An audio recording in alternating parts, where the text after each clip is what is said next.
Good morning, class 8. How are you all? Welcome to our science class. Students, in our previous lecture, we have started our 14th chapter, electric current and circuit. ठीक है, उस lecture में हमने electric current क्या होता है, solids में जो कंडक्टिविटी होती है इलेक्ट्रिसिटी के लिए, है ना, उसके बेस पर हमने कंडक्टर्स एंड इंसुलेटर्स की बात की थी, कुछ एग्जांपल्स हमने डिस्कस किए थे। जो इलेक्ट्रिक फ्लो होता है वो चार्ज पार्टिकल्स की वजह से होता है, और हमने बात की थी कि जैसे हर एक जो सब्सटेंस है वो एटम से बना हुआ है ना, और एटम के जो सब एटॉमिक पार्टिकल्स हैं, कौन सा पॉजिटिव चार्ज है, कौन सा नेगेटिव चार्ज है, और जो न्यूट्रॉन्स होते हैं उन पर न्यूट्रल होते हैं, वो कोई भी चार्ज वहां प्रेजेंट नहीं होता, ये बात की थी। उसके बाद हमने इलेक्ट्रिक करंट के इफेक्ट्स की बात की थी, ठीक है। सो हीटिंग इफेक्ट हमने डिस्कस किया था, मैग्नेटिक इफेक्ट हमने डिस्कस किया था।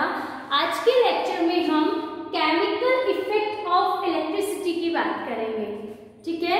जो इलेक्ट्रिक करंट का केमिकल इफेक्ट आता है उसके बारे में आज की क्लास में हम डिस्कस करेंगे। देखिए, मैंने आपको बताया था कि जो लिक्विड्स होते हैं, जनरली जो इलेक्ट्रोलाइट्स होते हैं, इलेक्ट्रोलाइट कौन है, क्या था इलेक्ट्रोलाइट, वो सॉल्यूशन जिसका आयनाइजेशन होता है, जिसके अंदर एक इलेक्ट्रिक करंट का फ्लो होता है, वो होता है इलेक्ट्रोलाइट, है ना। और वो जो आयनाइजेशन की प्रोसेस है, जब करंट हम उसमें फ्लो करा रहे हैं और वहां एक केमिकल चेंज आ रहा है, उसको, उस प्रोसेस को हमने बोला था इलेक्ट्रोलाइसिस, ठीक है। अब देखिए, इलेक्ट्रोलाइसिस की जो प्रोसेस है, एक्चुअल में उसमें जो केमिकल चेंजेस है वो किस तरह से होते हैं, उसको हम एग्जाम्पल के थ्रू क्लियर करते हैं। मैंने आपसे कहा था कि जो प्योर वाटर होता है, जिसके अंदर किसी तरह का कंटामिनेशन नहीं होता, वो पुअर कंडक्टर होता है, यानी कि इलेक्ट्रिसिटी का फ्लो उसके अंदर से नहीं होता। जैसे ही वाटर के अंदर कुछ इम्प्योरिटीज ऐड होती हैं, किसी तरह का कंटामिनेशन आता है, सो वो एक इलेक्ट्रोलाइट की तरह बिहेव करेगा उस टाइम पे, वाटर जो होगा वो, है ना। वहां एक्चुअल में होता क्या है, बात करते हैं। देखिए, एग्जाम्पल से समझते हैं हम इसको। हमने एक बीकर लिया, ठीक है, उस बीकर में हमने वाटर ऐड किया, और वाटर के साथ, ठीक है, वाटर में हमने डिसॉल्व कर दिया क्या, कॉमन सॉल्ट, जो हम सॉल्ट ईट करते हैं ना, कॉमन सॉल्ट अपना, उसको हमने इस वाटर में ऐड कर दिया। बीकर है, बीकर में हमने क्या लिखा है, क्या लिया है, सोडियम क्लोराइड सॉल्ट जो था अपना, उसका सॉल्यूशन, ठीक है। वाटर है और सोडियम क्लोराइड है, ये क्या है, NaCl, सोडियम क्लोराइड, नाम तो पता है ना, सोडियम क्लोराइड, ठीक है। इसका सॉल्यूशन हमने बना लिया। एक सेटअप करते हैं हम। अब देखिए, इसमें हम दो कॉपर रॉड्स जो हैं उनको डिप करते हैं। क्या कर रहे हैं, कॉपर रॉड्स को यहाँ पर इस सॉल्यूशन में हमने डिप कर दिया, ठीक है। एक इलेक्ट्रिक सर्किट हम यहाँ फॉर्म करेंगे। कॉपर रॉड्स हैं, क्लियर, समझ आ रहा है आपको। कॉपर रॉड्स को हमने यहाँ पर इस जो हमने वाटर एंड सॉल्ट का जो सॉल्यूशन लिया था, उसमें हमने इसको डिप कर दिया। ये अपना बीकर है। अब क्या करते हैं, ये जो एक कॉपर रॉड थी, इसको हमने कनेक्ट किया एक सेल या बैटरी से, ठीक है, इससे कनेक्ट कर दिया हमने। एक एनर्जी सोर्स से हमने इसको कनेक्ट कर दिया, कोई बैटरी हो सकती है या फिर सेल हो सकता है, ठीक है ना, बैटरी भी हो सकती है और सेल भी हो सकता है, ठीक है। उससे हमने कनेक्ट किया। अब देखिए, ये इसका पॉजिटिव टर्मिनल, ये इसका नेगेटिव टर्मिनल, क्लियर। ये एक जो रॉड थी कॉपर की, उसको हमने पॉजिटिव टर्मिनल से ऐड कर दिया बैटरी के, और दूसरी रॉड को हमने नेगेटिव टर्मिनल से ऐड कर दिया। वो रॉड, अब इस सेटअप में वो कॉपर रॉड जो हमने बैटरी की पॉजिटिव टर्मिनल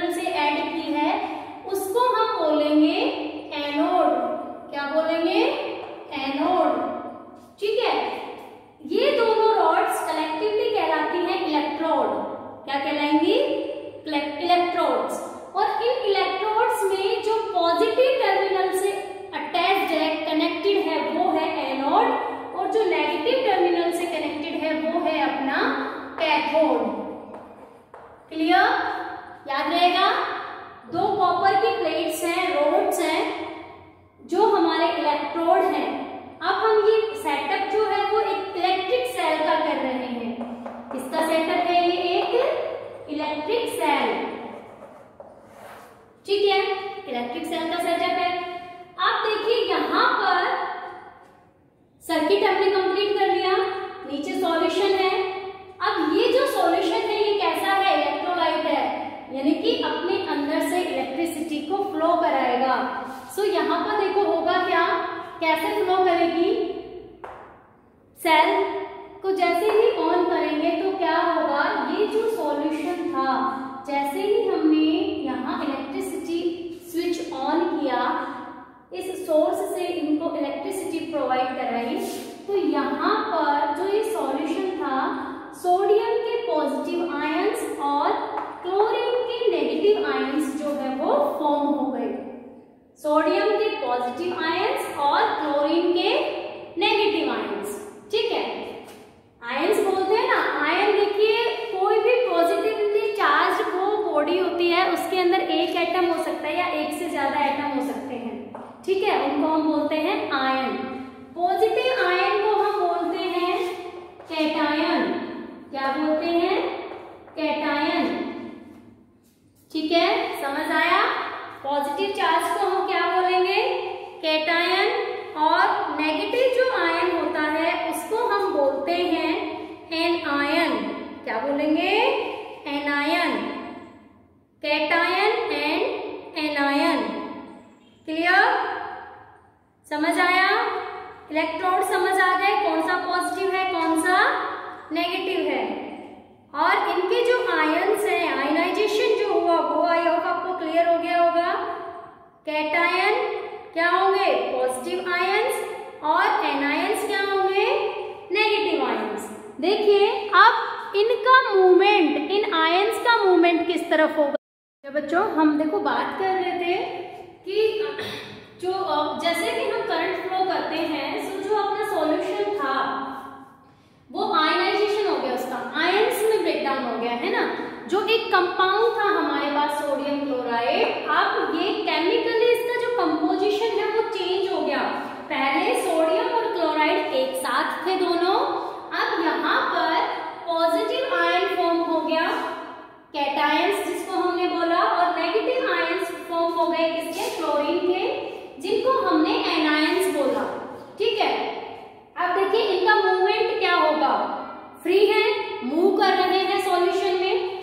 जो हमारा एनोड है, एनोड ये वाली शीट है, ये वाली प्लेट है कॉपर की, जो पॉजिटिव टर्मिनल से अटैच्ड है, यानी कि यहाँ पॉजिटिवली चार्ज है।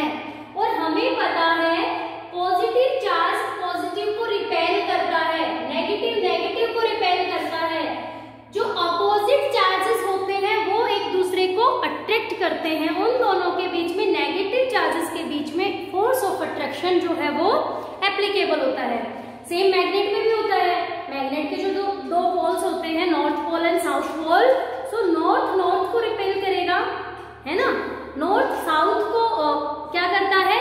अट्रैक्ट करता है। यानी कि जो सेम चार्जेस होते हैं वो एक दूसरे को रिपेल करते हैं, और जो ऑपोजिट चार्जेस होते हैं वो एक दूसरे को अट्रैक्ट करते हैं।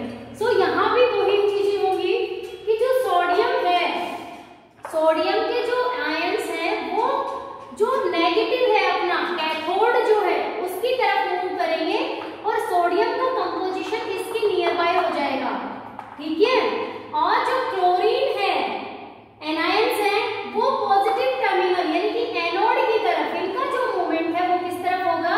एनोड की तरफ होगा।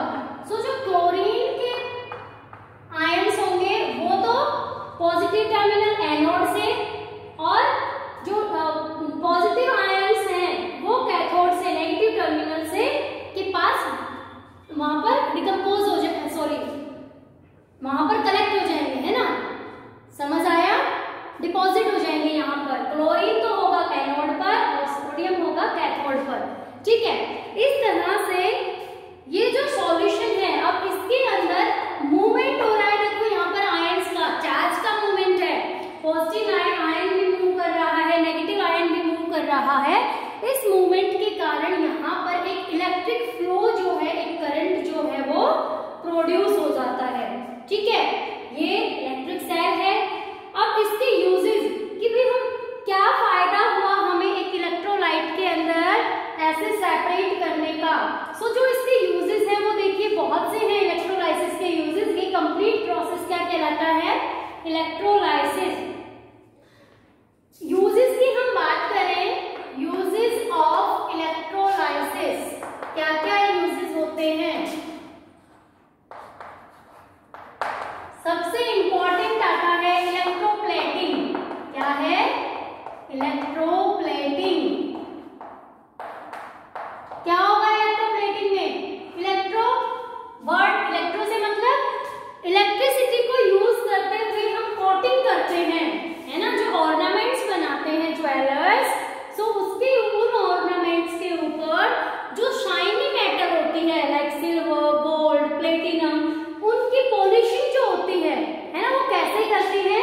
वो इलेक्ट्रोलाइसिस प्रोसेस से पॉसिबल होती है। ठीक है, क्या करेंगे? जो ऑर्नामेंट होगा वो ले लिया जाएगा और जो मेटल है उसका सॉल्यूशन, और एक उस सॉल्यूशन से अब जो मेटल के पार्ट्स होंगे, मेटल के जो आयंस होंगे, वो जो डिजायर्ड है जिस पर हमें क्या करना है? पॉलिशिंग करनी है, उसको नेगेटिव टर्मिनल से नेगेटिव एंड से नेगेटिव टर्मिनल से कनेक्ट कर देते हैं, और जो मेटल के पॉजिटिव आयंस हैं अब वो उस पर पूरी तरह से डिपॉजिट हो जाते हैं। सो इम्पोर्टेंट यूज है इलेक्ट्रोलाइसिस का क्या? इलेक्ट्रोप्लेटिंग।